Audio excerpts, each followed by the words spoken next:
एखादा माणूस वाट चुकत असेल तर त्याला सांगायला पाहिजे. मित्र खरा तोच असतो जो आपल्याला खरी परिस्थिती तोंडावर सांगतो. आणि अर्धे लोक गोड बोलतात चुकत असलं तरी.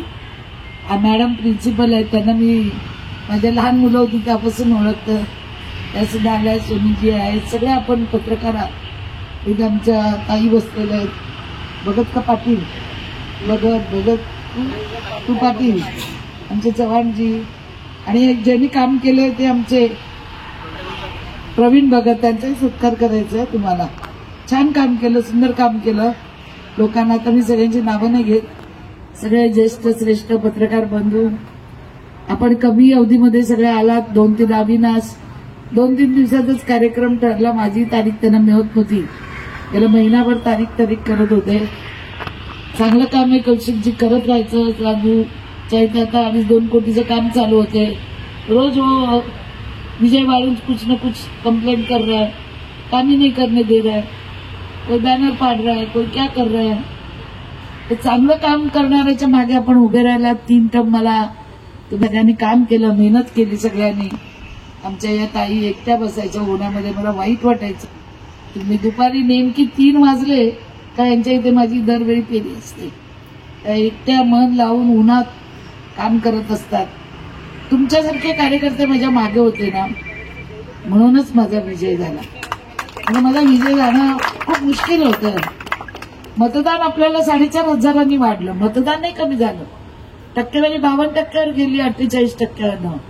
पण सांगताना काय सांगितलं की एवढ्याच मताने आलं, काय का असेना आली ना, याला महत्व आहे ना.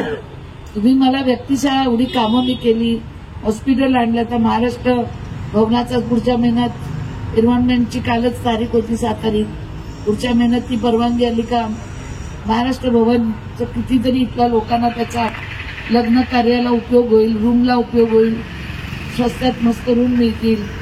चांगली कामं आपण केलं. हॉस्पिटलचं सुद्धा आता होईल, ती सुद्धा डीपी प्लॅनमध्ये टाकलं नाही तर त्यांनीच थांबवलं.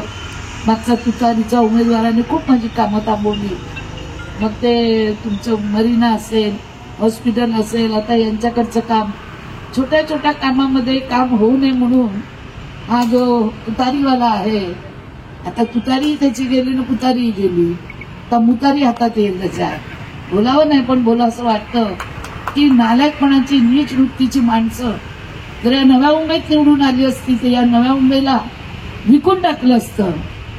इलेक्शनमध्ये माझ्या इथल्या लोकांकडनं सुद्धा, बिल्डरांकडनं या लोकांनी पाहिजे तसे पैसे वसूल केले आणि पैसे देत नव्हते तर दादागिरी करत होते. त्या सगळ्या लोकांनी ठरवलं यांना पैसे द्यायचे पण यांना पाडायचं.